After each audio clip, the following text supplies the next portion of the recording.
경제의 신들과 함께하는 고품격 경제 팟캐스트 신과 함께 주말 특집 신의 경제사 특강 시즌 2.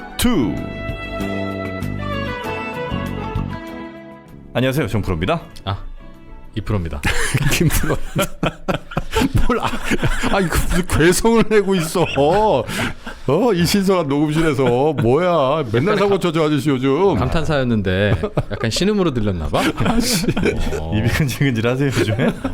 그게 아니라 방금 요 포즈 있잖아요. 네. 요게 가끔 이 방송 기술자들이 써먹는 거거든. 예를 들면 그 뭐 뉴스데스크 같은 9시 뉴스에서 뭐 현장에 나가 있는 정영진 기자 불러보겠습니다. 정 기자, 그러면 현장감 살리기 위해서 일부러 다 들림에도 불구하고 약간 그러면서 나 되게 어려운 현장에 나와 있는데 지금부터 나 이제 그런 메시지를 주는 거지. 특히 국회 가 있는 아저씨들이 그런 거 많이 하더라. 뭐 그런 것들. 이번 우리 저 신의 경제사 특강이 글쎄요, 모르겠습니다. 다운로드 수는 그렇게 많은지 모르겠는데 이 댓글 수로는 거의 뭐 최고를 계속 갱신하고 계신 것 같아요. 자, 모시겠습니다. 김두월 교수님 나오셨습니다. 반갑습니다. 예, 안녕하십니까, 김두월입니다. 어서 오십시오. 댓글 보시죠, 교수님? 예, 보고 있습니다. 굉장히 열렬한 반응이 이렇게 있어서 좀 생각이 많아지는 그런 시간이었습니다. 반론도 많았어요. 물론 이제 뭐 그냥 원색적 비난도 있었지만 반론들도 읽어보시죠. 예, 제가 반론을 주신 부분에 대해서 뭐 답을 또 드리자면 4시간이나 케인즈 해놓고 또 케인즈 얘기하냐 이런 말씀을 해주실까봐 그 답을 일일이 좀 드리기는 굉장히 좀 어렵고 저희도 뭐 듣고 싶진 않아요. 거의 써주시는 건 어때요? 반론의 요지조차 왜냐면 잘 모르겠어. 우리 게스트들 중에 지금까지도 그 인기를 유지하고 있는 분 중에 신환종 센터장이 있는데, 야, 브라질에서도 그 댓글에 댓글을 달았거든요.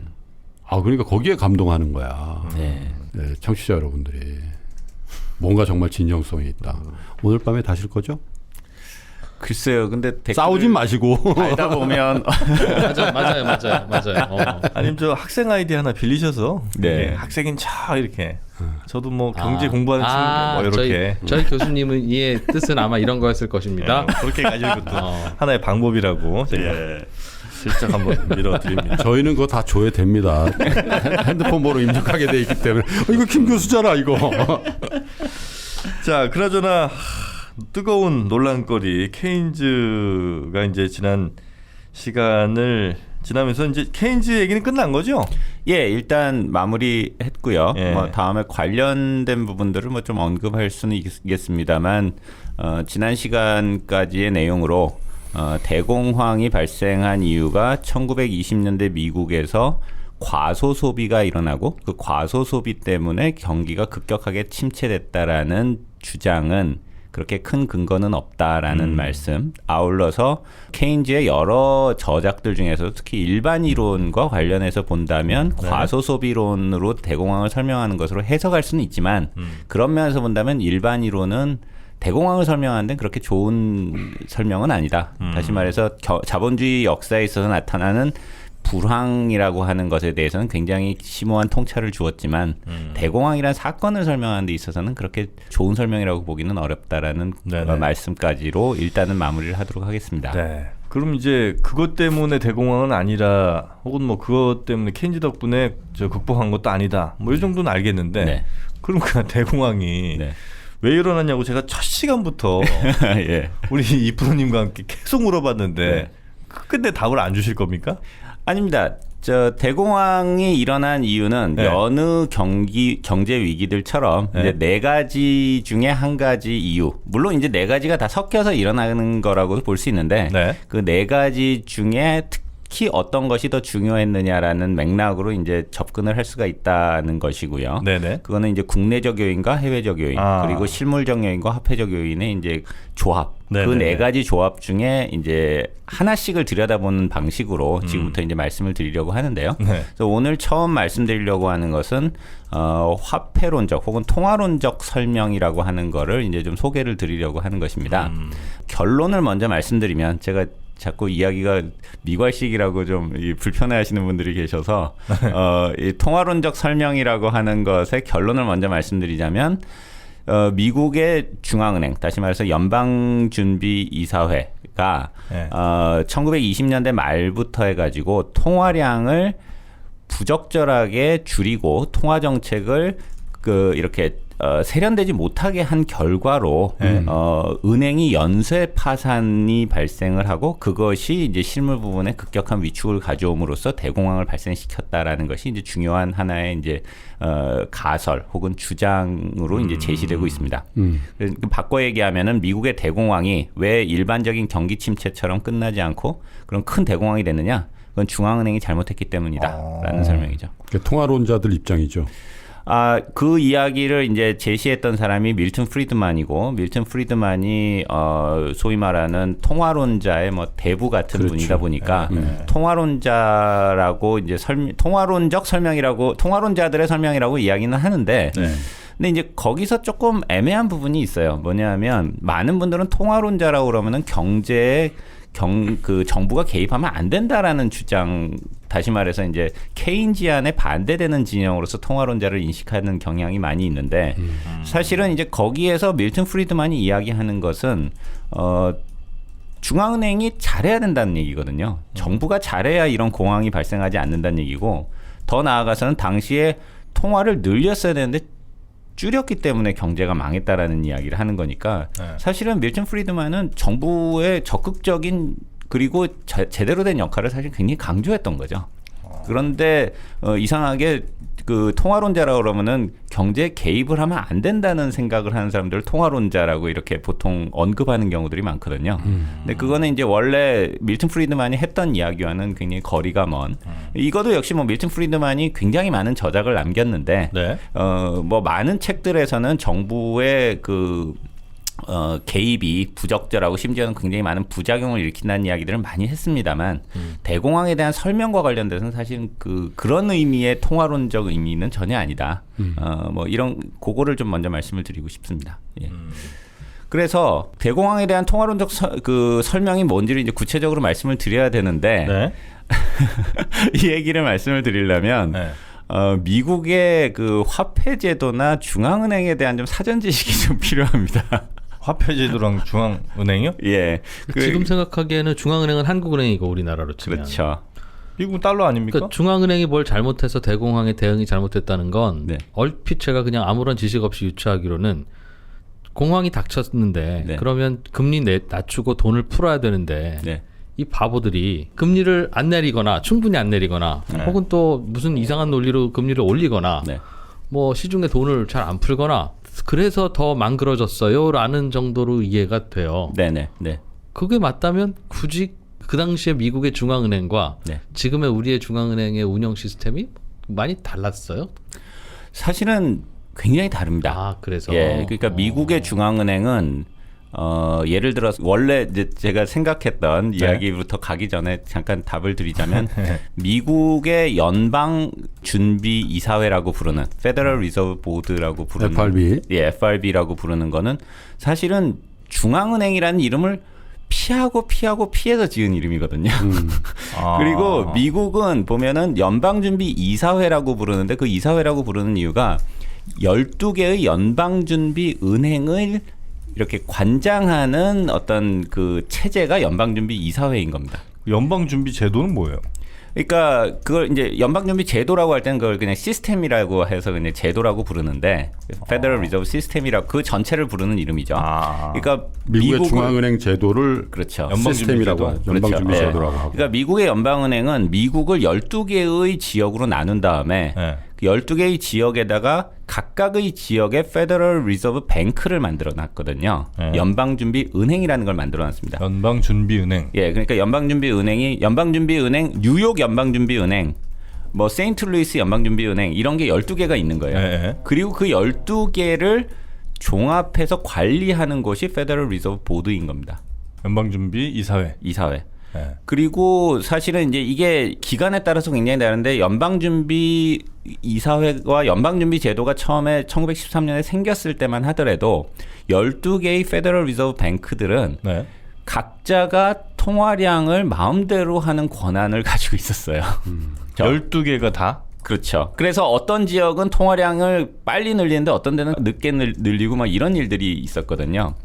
그러니까 이게 우리나라의 중앙은행, 한국은행의 어떤 그런 일사불란함으로 이 시스템을 이해할 수가 없다라는 겁니다.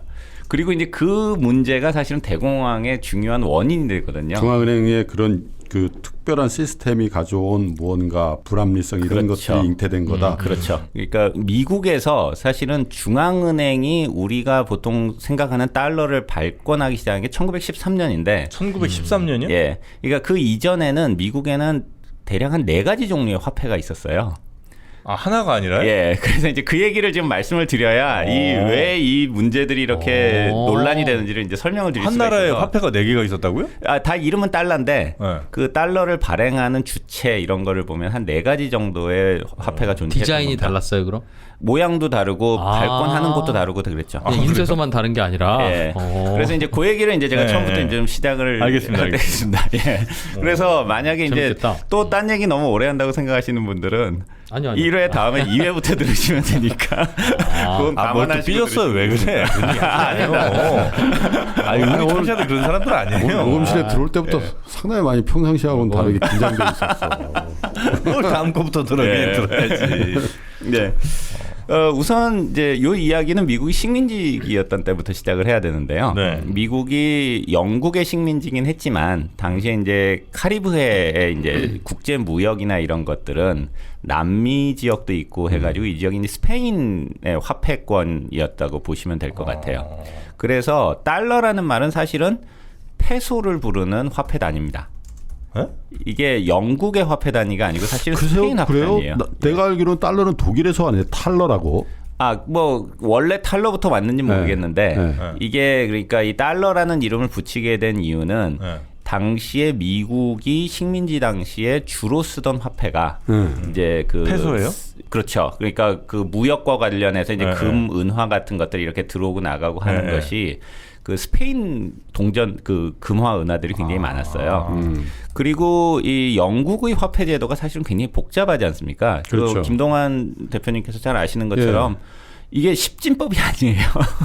영국 파운드화가요? 예. 4분의 1 제도죠. 4분의 1. 예, 뭐 쿼러 뭐 이런 제도죠. 그리고 예. 제가 익숙치 않아서 그게 이제 10단위로 이렇게 이거 프랑스어도 그렇지 않습니까? 그 화폐 제도상의 복잡함 때문에 이게 그 식민지 시대에는 영국 화폐와 스페인 화폐가 같이 이렇게 막 통용되는 그런 체제이다가 이제 독립이 된 다음에 우리가 독립국가니까 당연히 화폐가 있어야 되지 않겠느냐. 그래서 연방 정부에서 화폐를 어떤 식으로 만들지에 대해서 이제 여러 가지 논의를 했습니다. 논의를 한 다음에 이제 1792년에 그 화폐법, 그러니까 코이니지 액트라는 거를 만드는데 그 코이니지 액트라는 걸 만들면서 화폐 단위는 달러로 한다.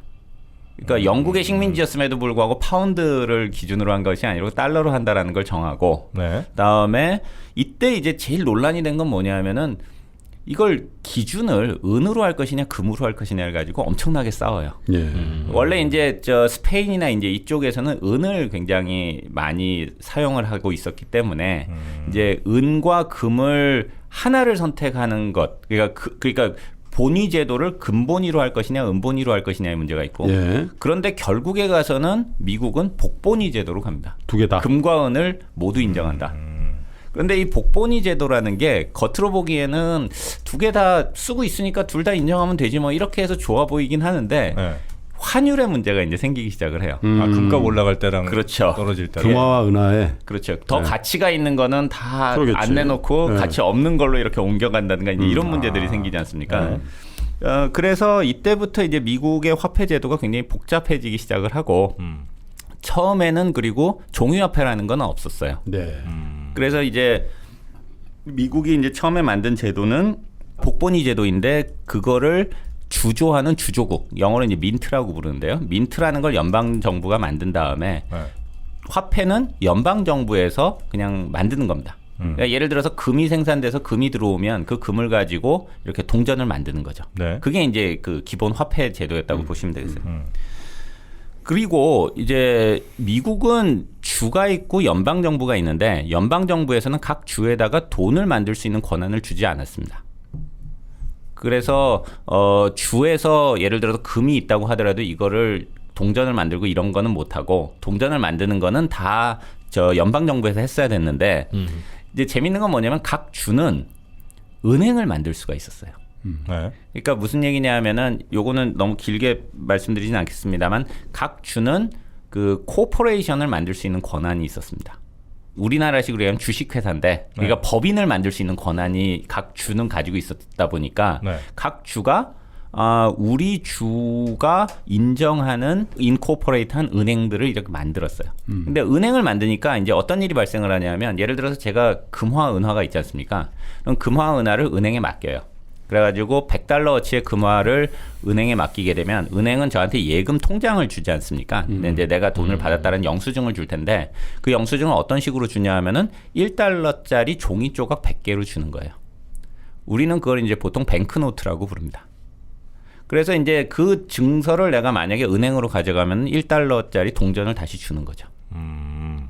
그래서 그러니까 그때 종이 화폐라는 건 영수증 정도인 셈이네요, 그죠?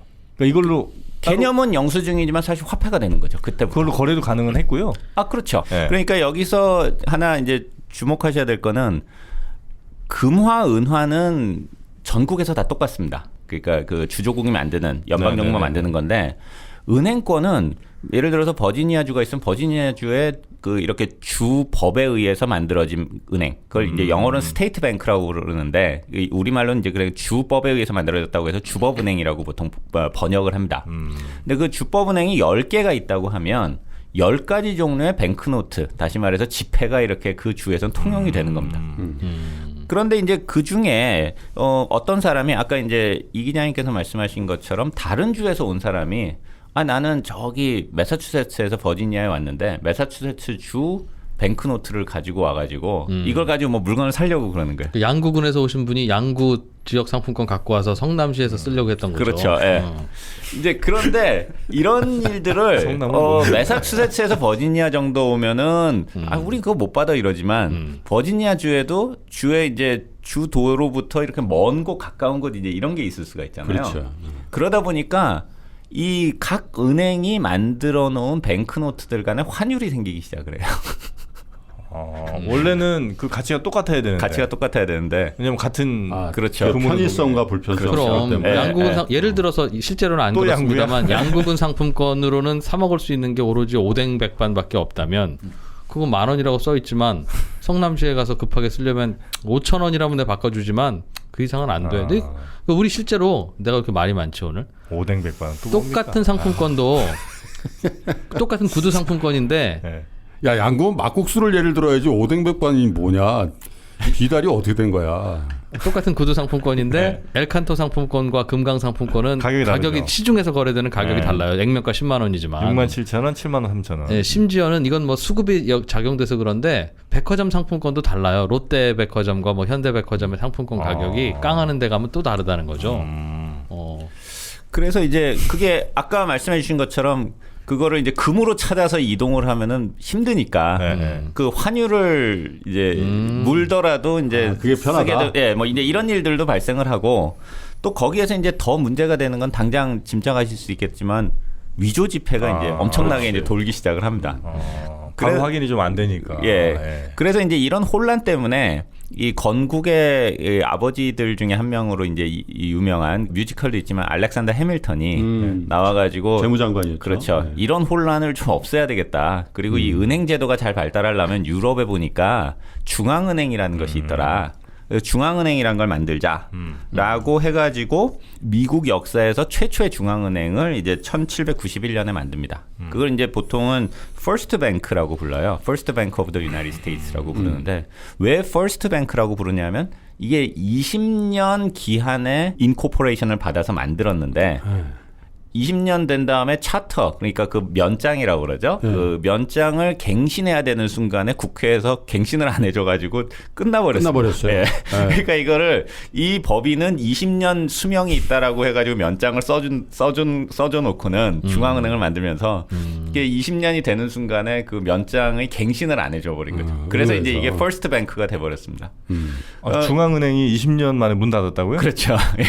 근데 뭐야? 이게 그래서 이제 퍼스트뱅크가 처음에 만들어진 다음에 했던 일이 이제 여기서 그 주법 은행들이 발행하는 거 말고 퍼스트뱅크가 발행하는 뱅크노트를 이제 발행을 하기 시작을 한 거예요. 전국 통일. 그렇죠. 네. 이거는 이제 전국적으로 통용될 수 있는 뭐 이제 이런 거다라고 해서 그런 것들을 하고 더 나아가서는 이걸 처음 만들 때는 은행들이 돈이 필요하면 그 돈을 이제 빌려주고 우리가 보통 생각하는 중앙은행의 역할을 하라고 이걸 만들었는데 네.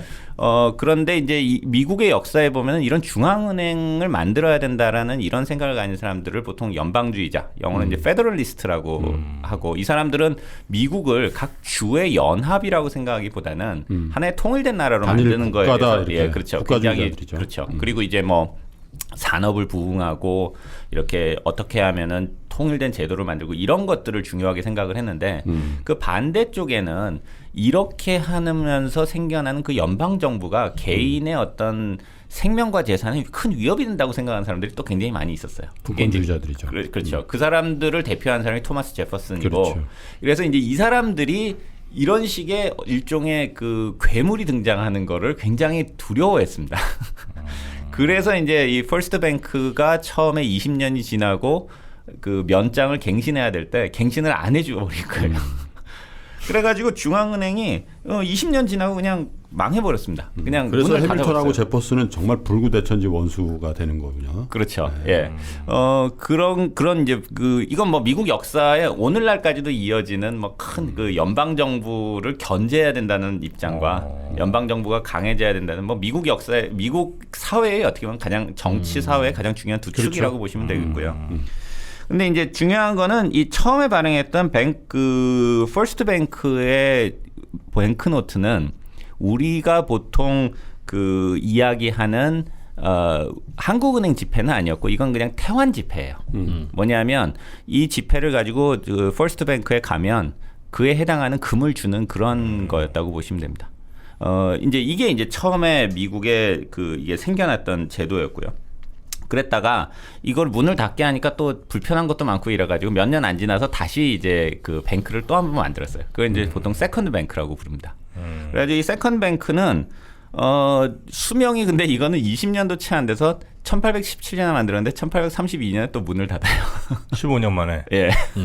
예, 이걸 만들어서 이 당시에 처음으로 세컨뱅크의 그 은행장이 됐던 사람이 굉장히 유명한 그 니콜라스 비들이라는 사람이 은행장이 됐는데 그리고 미국의 역사에서 굉장히 중요한 그러니까 역할들을 했습니다만 어쨌든 간에 이 은행도 그 미국 역사에서 굉장히 논란이 많은 대통령 중에 한 명이 이제 앤드류 잭슨이라고 그래야지 1830년대 대통령을 했던 사람인데 네. 이 사람이 뭐 처음에 이 사람이 이제 결국에는 주도를 하고 뭐 이렇게 돼서 세컨뱅크도 문을 닫게 돼버립니다.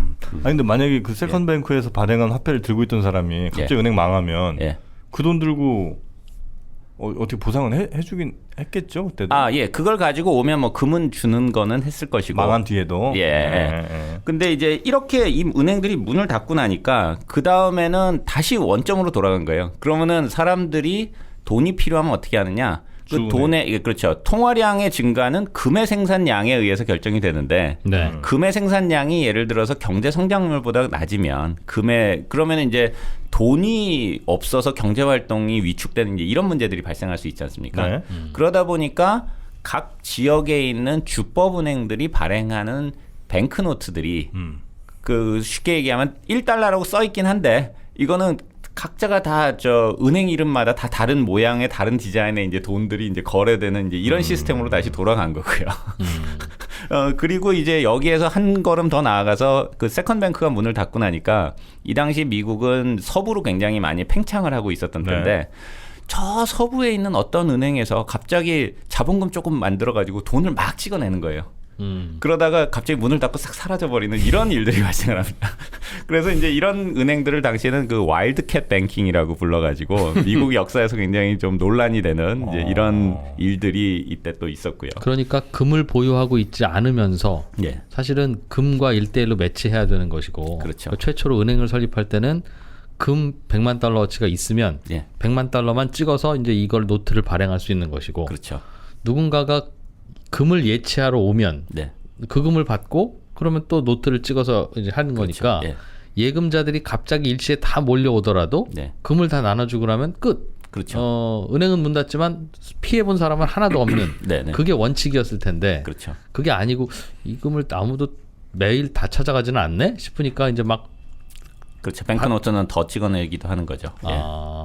그러면 원칙을 지키는 은행에서는 대출이라고 하는 것은 예금자가 맡겨놓은 돈 중에서 예금자가 안 찾아가는 돈을 대출을 해주는 거였나 봅니다. 그러니까 거기선 신용 창출이 발생하는 게 아니라 즉 예를 들면 예금자가 한 명인데 10,000원 맡기고 갔는데 다음 날 누군가가 와서 나 10,000원 대출해 주세요라고 해서 대출을 해주고 나면 그 다음 날 예금 맡긴 사람이 저 10,000원 주세요라고 하면 죄송해요. 그 돈 누가 빌려가서 지금 한 1년 기다리셔야 됩니다. 대출 기간이 1년이거든요. 이렇게 나왔다는 뜻이죠?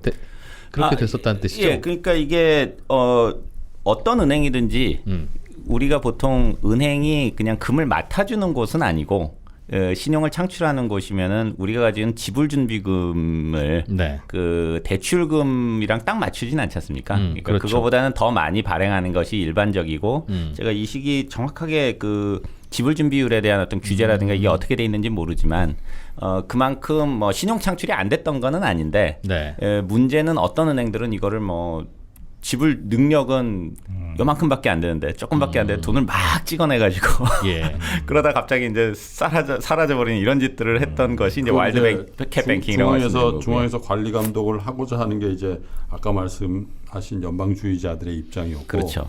네가 뭔데 이런 게 한 게 지방 분권주의자들인데 지방에서는 지방 분권자들이 있기면 훨씬 셌을 테니까 컨트롤이 안 됐을 거다. 그런 얘기죠. 그러면 금의 양은 있어야 대출자가 아무리 많아도 그리고 지급 준비율 감안하면 대출은 충분히 해줄 수 있더라도 금이 없어서 대출 못 해드립니다. 그러니까 사실은 금에 1:1로 매치하려면 정확히 예금한 돈 이상은 대출해 줄 수 없잖아요. 그렇죠. 아무리 지급 준비율까지는 괜찮아 하더라도 그렇기 때문에 금 본위제에서는 신용 창출이라는 건 존재하지 않는 즉 상당히 제한되는 거죠. 그렇죠. 그 원칙을 지킨다면 추가 통화량 발행은 안 되는. 그렇죠. 완전히 대부업체였네 그러니까. 뭐 그런 거라고도 볼 수 있고. 자기 자금만 빌려주는. 알겠습니다. 그래서 이제 이러다 보니까 이런 와일드캣 뱅킹 같은 게 생기고 뭐 이런 문제들 뭐 이런 굉장히 복잡한 일들이 있다가 이제 미국 역사에서 큰 전환점이 되는 게 1861년에 이제 남북 전쟁이 일어나지 않습니까? 남북 전쟁이 일어나니까 그 연방 정부에서 이 전쟁 수행 비용이 필요한데 이걸 이제 어떻게 조달할까? 이걸 고민하다가 그러면 이걸 하기 위해서 화폐를 찍어내면 되겠다라는 생각을 하게 된 거예요. 그래서 나온 것이 그린백입니다. 그러니까 이미 있는 그 미국에 원래 있던 그 금화, 은화가 있고 주법은행이 찍는 뱅크노트들이 있는데 그 다음에 미국 연방 정부가 찍는 또 하나의 녹색으로 된 종이 조각으로서의 뱅크노트를 이제 이건 뱅크노트가 아니죠. 뱅크가 발행하는 것은 아니기 때문에 뱅크노트가 아니고 연방 정부가 발행하는 노트가 이제 또 나오게 된 거예요. 그게 이제 그 색깔 때문에 보통 유명하게 이제 그린백이라고 불리게 되는 그런 종류의 이제 화폐라고 보시면 되겠고. 다음에 이 그린백의 특징은 뭐냐면 이건 불태환 화폐입니다. 그러니까 이거는 불태환 화폐라는 거는 영어로 이제 피아트머니라고 부르는 것인데요. 그러니까 은행에 가도 금 안 준다. 금 안 주는 거죠. 그런 화폐를 만든 다음에 바로 그 다음에 또 복잡하게 생긴 게 뭐냐면 미국에서 연방 정부가 그러니까 그 이전까지는 각 주가 이제 그 은행을 인코퍼레이션을 해서 그 인코퍼레이트된 주법 은행들이 그 화폐를 발행했다면 연방 정부가 또 은행을 인코퍼레이트하기 시작을 했어요. 그게 이제 주법은행과 구분하기 위해서 내셔널뱅크라고 그러고 우리말로는 보통 국법은행이라고 부르는데 이 국법은행들에 대해서는 연방 정부가 돈을 찍어내는 일종의 권한을 줬습니다. 그리고 그 권한을 줄 때 주법은행 같은 좀 혼란을 막기 위해서 국법은행으로 등록이 된 은행들은 똑같은 디자인으로 돈을 찍는데 거기에 은행 이름만 이렇게 넣게 되는 방식으로 이제 돈을 찍게 된 거예요. 근데 이제 이 국법은행은 아까도 말씀드린 것처럼 소수가 아니고 이것도 수천 개의 그냥 일반 은행이라고 보시면 됩니다. 근데 미국에서는 그래서 이때부터 해가지고 어떤 은행이 있으면 이 은행이 내가 은행입니다라고 등록을 하는데 주에 등록하느냐 연방정부에 등록하느냐가 이제 또 달라지기 시작을 해요. 그래서 국법은행이 있고 주법은행이 있고 또 여기와는 또 상관없이 또 뭐 자세히 설명 안 드리겠으면 또 커머셜 뱅크라는 것이 또 따로 있고요. 이런 것이 이제 19세기에 있었던 은행 제도다 이렇게 말씀을 드릴 수가 있겠고 그와 관련해서 말씀드린 것처럼 내셔널 뱅크 노트가 있고 그다음에 주법은행들의 노트가 있었고 그다음에 그 금화 은화가 있는 이런 아주 복잡한 그 시스템이 이때 이제 19세기 말에는 존재했었다 이렇게 보시면 되겠습니다. 그 네 가지 화폐가 동시에 공존했다는 거죠. 그렇죠, 그렇죠. 근데 우리나라는요 예전에 뭐 우리나라 조선시대 때 뭐 상평통보 뭐 당백전인가요 뭐 이런 것도 있다가 우리나라가 이제 근대화된 이후에 사실 한국은행 시스템이 생긴 후에 우리나라 한국은행 총재의인 예. 찍힌 것만 봐서 그렇죠. 예. 사실 그 서양의 많은 나라들이 은행 그 같은 그 통용된 화폐인데도 별도의 은행들이 많이 찍어내요. 은행도 얘는 뱅크 오브 잉글랜드도 찍고 로얄 뱅크 오브 스코틀랜드도 파운드를 근데 똑같이 교환되고 홍콩에 가면 홍콩 샹하이 뱅크가 찍은 홍콩 달러도 있고 스탠다드 차타드가 찍은 홍콩 달러도 똑같이 유통돼요. 예. 근데 그 은행이 발권하는 그 권한을 갖고 있는데 그 대신 그거는 영란은행이면 영란은행, 홍콩의 무슨 금융 시스템에서 통제하고 관리를 하는 거죠. 그렇죠, 그렇죠. 예. 우리나라도 사실은 어떤 면에서는 최근에는 이제 카드를 많이 쓰니까 많이 안 쓰지만 얼마 전까지만 해도 자기압수표라는 걸 많이 썼지 않습니까? 그러니까 10만 원 해가지고 그렇죠. 은행들이 이렇게 발행하는 그 자기압수표라는 게 사실은 어떤 면에서는 그 그렇죠. 은행 뱅크노트 개념에 사실 굉장히 유사한 측면이 요즘 있죠. 그거 참 보기 힘드네. 옛날에는 수표 딱 한 몇 장 딱 지갑에 넣고 다니면서 가오 잡고 그랬었는데 자기압수표. 예. 10만 원짜리. 네. 그래서 이제 이런 식의 제도가 계속 되다 보니까 우선은 화폐 제도 자체가 굉장히 복잡하다라는 이제 문제가 있고요. 그리고 정부가 돈을 찍는데 예를 들어서 민트에서 금화 은화를 찍는 거는 금은의 생산량에 의해서 통제가 되니까 정부가 경제의 어떤 움직임에 따라서 조절하는 것이 아니고 그다음에 그린백 같은 경우에도 이렇게 통화량을 충분히 경제 성장이라든가 이런 거에 맞춰서 통화량을 늘려주고 이런 걸 안 하다 보니까 이 19세기 말이 되면은 미국 역사에서 이 엄청난 디플레이션의 기간이 이제 나타나거든요. 경기가 침체되고 돈이 없어서. 그러니까 왜 우리나라에서도 예전에 보면 쌀 팔아 돈 산다라는 얘기들을 많이 할아버지 세대는 했었죠. 그렇죠. 쌀 팔아 돈 산다고요? 예. 그러니까 돈으로 쌀을 사는 게 아니고 사실은 돈을 얻기 위해서 쌀을 판다라는 겁니다. 그래 돈을 산다라는 개념이 있을 정도로 돈이라는 게 원래는 그래서 이제 조선시대의 역사 같은 걸 보면 전황이라고 그래가지고 돈이 없어서 그러니까 돈이 모자라고 돈이 없어서 경제가 이렇게 침체하는 이런 일들이 있는데 미국의 이제 19세기 말에도 이제 이런 일들이 있었고 이거를 어떻게 보면 풍자한 소설이 그 오즈의 마법사죠. 오즈의 마법사요? 예. 그러니까 오즈의 마법사라는 그 소설이 그게 이제 아동용 소설로 많이는 알려져 있지만 원래 이 소설이 보여주는 일종의 알레고리라고 그래야 되나요? 그런 거는 뭐냐면은 이 캔자스라고 하는 서부에 있는 그 농촌에 평화롭게 살고 있는 아무런 세상 걱정 없이 성실하게 살고 있는 아이 그 천진무구한 아이가 있었는데 어디에서 온지 모르겠는데 태풍이 와가지고 온 집을 다 날려버리는 겁니다. 그렇죠. 예. 그 태풍이 사실은 이 연방 정부를 상징하는 거거든요. 그리고 이제 이런 연방 정부 이런 그 연방 정부 내지는 뭐 당시에 있었던 재벌들 뭐 이제 이런 대기업들을 이제 상징하는 건데 그렇게 해서 도대체 왜 내가 그 이런 이상한 곳에 날라왔을까? 이거를 찾기 위해서 마법사를 찾아가는 거지 않습니까? 네. 근데 그 찾아가게 된 마법사의 세상은 녹색의 세상이거든요. 그 소설을 보시면 아시겠지만 그 마법사가 있는 방, 그 에메랄드 성이죠. 그 에메랄드가 있는 성이 다 녹색으로 돼 있다고 묘사가 돼 있어요. 그게 그린백이에요? 그게 그린백입니다. 예. 그래서 이제 이 도로시가 사실은 이제 찾아서 도대체 왜 내가 이런 일이 발생했는가를 알기 위해서 그 연방 정부 이 돈을 찍어내는 우리가 상식으로 생각할 수 없는 이 마법사를 찾아가는 그 과정을 이렇게 어떻게 보면은 비유해서 나온 소설이 오즈의 마법사인 거고요. 돈 찍어내는 마법사군요. 뭐 그런 거라고 볼 수 있죠. 예. 어쨌든 그래서 이 당시에는 당시에 18세기 말 19세기 말 20세기 초에 미국에는 뭐라 그래야 되나 그 인민주의 운동 같은 것들이 굉장히 강했고 이 대기업의 어떤 횡포로부터 이 민주주의를 지키고 우리 인권을 지켜야 된다는 의식 내지는 그런 운동들을 이제 미국 역사에서는 파퓰리스트 무브먼트라고 부르는데 네. 그런 이제 인민주의 운동의 굉장히 중요한 부분 중에 하나가 돈을 좀 찍어라. 이제 이런 것들이 굉장히 큰 사회적 이슈가 됐던 그런 시위할 때 그럼 돈 찍으라고 시위해요? 뭐 그런 거죠. 예. 그래서 이제 이런 문제들이 있고 또 한편에서는 중앙은행이라는 것이 없다 보니까 네. 이게 미국 역사에 보면은 계속해서 그 은행 연쇄도산 문제들이 경기가 좀 안 좋아지면 막 빈발을 하는 겁니다. 그래서 어떻게 하면 이 문제를 해결할까? 그래서 이제 이런 거를 자체적으로 해결하기 위해서 은행들 간에 일종의 그 청산소 같은 걸 만들기도 하고 결제소죠. 그렇죠. 이제 이런 걸 가지고 이런 문제들을 해결을 하다가 이 문제가 한번 엄청나게 크게 터졌던 것이 1907년에 있었던 공황이었어요. 미국 뭐라 그러죠? 뭐 뉴욕에 무슨 은행이 도산하면 니커버커 은행이죠. 니커버커. 예. 니커버커. 그래서 니커버커가 은행 이름이에요? 예. 운동화 이름 아닙니까? 니커버커라는 게 정프로도 니커버커 운동화는 아니? 알죠.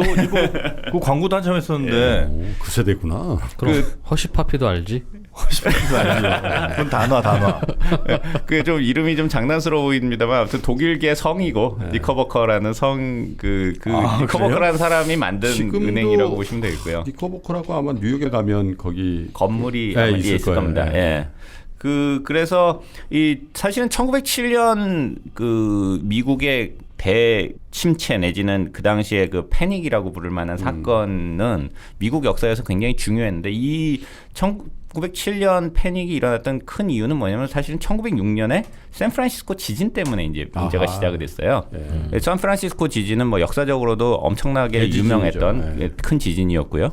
당시에 뭐 정말 도시가 쑥대밭이 될 정도로 큰 지진이 일어나다 보니까 이 지진이 일어났는데 샌프란시스코에 사는 사람들이 대부분 보험을 들어놨는데 보험을 이제 저쪽에 보험 내지는 재보험으로 뉴욕에 있는 보험회사들, 금융의 중심, 그렇죠. 그리고 영국에 있는 그 주식회사, 그 보험회사들에 이제 다 이렇게 연결이 된 겁니다. 롯데뱅크 이런데. 예, 그러니까 예를 들어서 샌프란시스코에 있는 사람이 뉴욕에 있는 보험회사에 보험을 든다고 하더라도 뉴욕에 있는 보험회사는 재보험을 또 런던에 쓴다든가 아니면 직접 보험을 런던에 있는 보험을 든다든가 이렇게 되다 보니까 샌프란시스코에 그렇게 어마어마한 그 재앙이 닥치니까 이 돈이 뉴욕에 있는 돈도 샌프란시스코로 이제 배상금으로 와야 되고 영국에 있는 돈들도 와야 되는 거예요. 그런데 그게 돈이 한두 푼이 아니고 너무 큰 돈이 이제 이동을 해야 되는데 당시엔 돈의 이동이라는 건 금의 이동으로 나타나야 되지 않습니까? 근데 이게 돈이 이렇게 엄청나게 빠져나가기 시작을 하면은 영국의 이제 금리가 통화량이 줄어들고 경기 침체가 올 정도로 그렇겠죠. 너무 큰 돈이 빠져나가니까 영국의 중앙은행 뱅크 오브 잉글랜드 같은 데서 막 그때 이제 돈 빠져나가는 걸 막기 위해서 이제 이자율을 막 올리기 시작을 하는 거예요. 이자율을 올리고 그러니까 또 이 뉴욕에서는 샌프란시스코로도 돈이 나가지만 영국에서 또 이자율을 올리니까 또 이쪽으로도 또 돈이 나가는 막 이런 혼란이 생기기 시작을 하면서 여기에서 이제 1907년에 급격한 이제 패닉이 오기 시작을 하는 거죠. 예. 최근으로 치면 금융 위기 같은 게 온 거군요. 뭐 그런 셈이라고 볼 수 있죠. 2008년에. 예. 그런데 이제 이 당시에 이것 때문에 이제 음모론처럼 또 좀 많이 대중적인 책들에서 이걸 이제 음모론으로도 많이 이야기를 하는 경향이 있는데 이 영국에서 이제 미국 손보려고 했다. 그런 건 아니었고 어쨌든 간에 이런 국제적인 자본 이동의 문제라든가 이런 문제가 생기다 보니까 돈이 이제 뉴욕에서 이제 패닉이 발생을 하고 은행들이 연쇄적으로 망하고 그래서 경기가 침체하고 이런 일을 겪으면서 이건 정말 안 되겠다. 이런 일이 있을 때 유동성을 공급을 해서 은행의 연쇄도산을 차단해주는 이런 중앙은행이 유럽에 있는 것 같은 중앙은행을 만들어야지. 그냥 이대로 시스템을 돌려서는 안 되지 않겠느냐라고 하는 여론이 생기고 그래서 이제 연방정부 차원에서 논의가 되면서 마침내 1913년에 이제 그 중앙은행을 만들게 되는 거죠. 그 총대 면사님 JP 모간이죠. JP 모간이었죠. 예.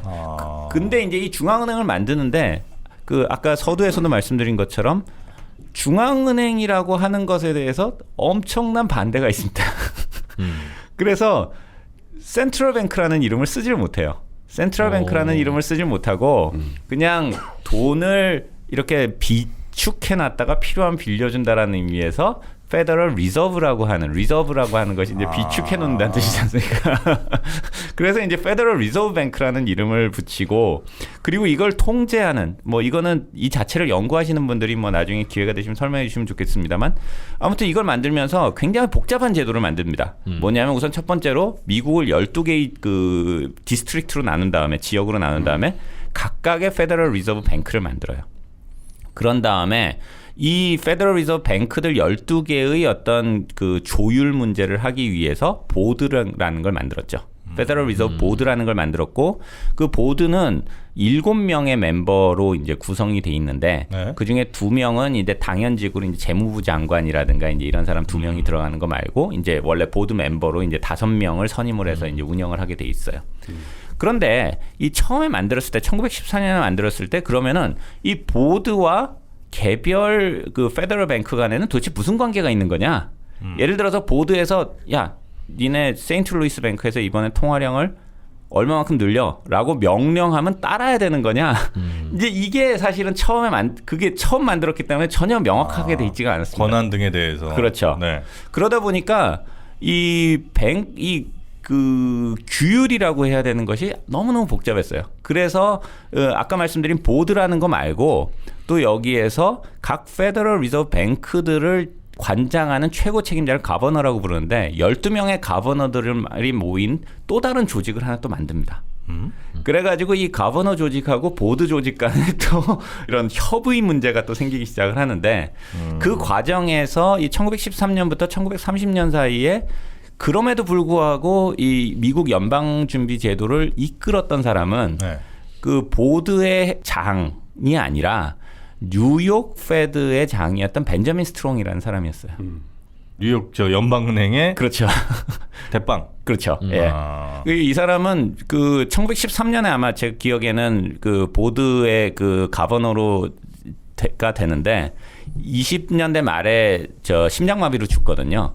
거의 20년 동안 계속 보드 그 가버너직을 했었습니다. 그리고 여기는 13년이니까 뭐 출범할 때 한 거네요, 그죠? 그렇죠. 법이 예. 1913년에 통과됐으니까. 그렇죠, 그렇죠. 예. 네.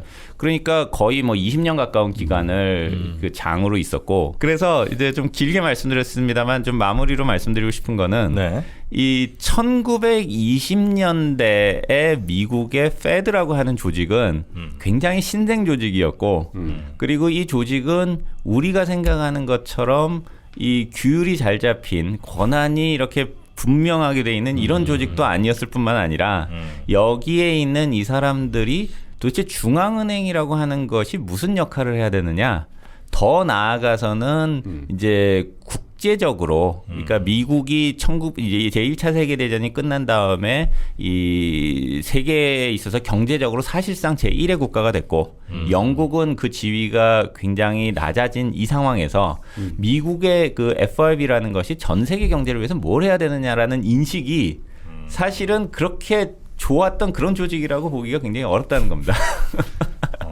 실제로 권한도 예. 지금 한국은행이나 미국 연준이나 각국의 중앙은행들의 권한 내지는 그들이 존재해야 할 이유가 경기가 나빠지면 돈을 무제한 공급할 수 있기 때문에 그게 파워풀하기도 하고 존재 이유가 있는 거잖아요. 네. 즉 금리를 극도로 낮추면 사람들은 이렇게 낮은 금리라면 너도 나도 대출 받겠다고 하면 야, 그 돈이 어딨긴 어딨어 중앙은행이 찍어내서 계속 대출하면 되는 거죠. 즉 사람들이 대출 받으려고 맘만 먹으면 돈은 무제한 풀릴 수 있는 게 현재의 시스템인데 과거에는 그 중앙은행은 근본위제라고 하는 거에 묶여 있었으면 그렇죠. 이건 뭐 통화정책을 쓸래야 쓸 수가 없네요. 금리를 낮춰서 사람들이 대출을 받으러 오더라도 죄송합니다. 금리는 낮지만 아이고 금이 다 떨어져가지고 이제 안 되겠습니다. 이래야 된다는 거잖아요. 예. 굉장히 중요한 거 말씀을 주셨는데요. 뭐냐면은 이 미국이 19세기 말이 되면 원래 복본위제를 하다가 복본위제가 되다 보면은 어느 한 가지 금이나 은이나 이게 상대 비율에 따라서 이렇게 그 퇴장이 되고 막 이런 문제들이 발생을 하다 보니까 굉장히 많은 논란 끝에 이 사실상의 근본위제도 국가로 이제 바뀌게 되고요. 그리고 나서는 이제 그 근본위 법이라는 걸 만들어서 자 이제 지금부터 미국은 근본위 국가다라고 하는 거를 결정을 합니다. 이게 이제 골드 스탠다드 액트라는 거를 이제 발효를 하는데 그걸 발효를 해서 근본위 국가로 한 다음에 이 중앙은행을 만들면서 중앙은행이 했던 제일 중요한 역할이 뭐냐면은 그 페더럴 리저브가 이제 노트를 이제 발행을 하는 거죠. 은행권을 발행을 하는 겁니다. 그런데 그 은행권 발행은 방금 전에 말씀하신 것처럼 금태환을 이제 전제로 한 겁니다. 네. 그러니까 금이 얼마만큼 있느냐를 가지고 이제 그 뱅크노트를 발행을 하고 이런 걸 하다 보니까 이런 제약이 이제 가해지는 부분이 있고, 그게 나중에 가면은 대공황 당시에는 이제 이 문제를 해결하기 위해서 그 중앙은행이 뱅크노트를 발행하는 양을 꼭 금에다가 이렇게 엮지 않는, 다시 말해서 정부 채권에 기반해서도 발행할 수 있도록 하는 뭐 이런 법들이 등장하고 이제 그런 것들은 하는데 기본적으로 이 근본위제에 기반한 중앙은행을 만들었다라는 것이 또 하나의 이제 중요한 제약 중에 하나였다고 말씀드릴 수 있습니다. 듣다 보니까 야, 세계 그래도 뭐 제일 센 나라라고 하는데 이 중앙은행 제도가 100년 전인데 달랑 100년 전인데 형편없는데 엄청났구나. 한편으로는 이게 야, 우리도 사실은 저런 과정이 좀 있었어야 이게 뭐 누가 어떤 권한을 이만큼 가지고 뭐 이런 거에 대한 생각을 좀 한 번씩 할 텐데 우리는 그런 거 없이 그냥 바로 중앙은행 딱 시작하고 하니까 뭐 그런 건 좀 없는 게 아쉬운 것 같긴 하네요. 저도 언젠가 기회가 있어서 FRB 또 페드 시스템의 쭉 역사나 유래에 대해서 찬찬히 책도 좀 보고 그런 적이 있었는데 김 교수께서 말씀하신 것처럼 미국 중앙은행의 탄생의 배경은 버블과 버블 붕괴 반복에서 얻은 그렇죠. 필요에 의해서 만들었는데 묘하게 그때 정치적인 지형도가 중앙 집권론자들, 연방주의자들과 지방 분권주의자들이 정말 첨예하게 대립하던 시즌 1910년대였거든. 그래서 지난번 아주 우리 1년 전에도 그런 방송할 때도 제가 한번 말씀드렸는데 제 기억이 맞다면 1913년 12월 23일인가 24일 날 그 법이 통과돼요. FRB 법이. 그래서 다 야당 휴가 갔을 때 실제로 날치기 통과했다는 거예요. 그래서 지방의 그 페더럴 뱅크들을 다 허용해 준 게 일종의 포섭용으로 지방은 이렇게 해서 참여해 줄 테니까 그 기획을 다 이제 JP 모간이 했다는 거죠. 그래서 몇인 회의인데 그 구체적으로 기억이 안 나요. JP 모간 소유의 그 대서양연의 섬에서 비밀 회동을 하고 거기서 결정해가지고 그런 그림을 그리고 법안을 만들고 다 했다는 얘기죠. 그 JP 모간이 제가 알고 있는 그 JP 모간 맞는 거죠? 그러면 그 모건 스탠리의 모간은 모건 스탠리 그 일가죠, 일가. 아, JP 모건이랑 모건 스탠리랑 그 가족이에요, 가족. 친척이에요? 무슨 뭐 한 집안이 그렇게 많이 해 먹어요. 알겠습니다. 하여튼 뭐 저는 그 화폐에 관한 뭐 얘기를 좀 해주셔야 된다고 그래서 또 무슨 저 로스차일드 가문에 뭐 뒤에 저 무슨 피라미드 무늬 뭐 이런 거 혹시 음모론 얘기해 주시는 거니 그런 게 아니라 학자잖아요. 그런 게 아니라 너무 왜냐하면 그건 서프라이즈 보면 너무 잘 나오거든요. 그래서 그런 얘기 아닌 경제적인 얘기. 일단 그럼 화폐에 대한 얘기는 해주셨고. 그럼 이제 얘기가 뭐 더 남았습니까 혹시? 이제 본격적으로 대공황으로 들어가는 거죠. 대공황 들어갑니까? 네네. 아이고 알겠습니다. 그럼 저희가 시간에 이어지는 교수님, 앞으로요. 본격적이라는 단어로 가급적 자제해 주세요. 본격적으로가 이제 아마 8번째 시간이 될 것 같습니다. 자, 8번째 시간에서 다시 우리 교수님 뵙도록 하겠습니다.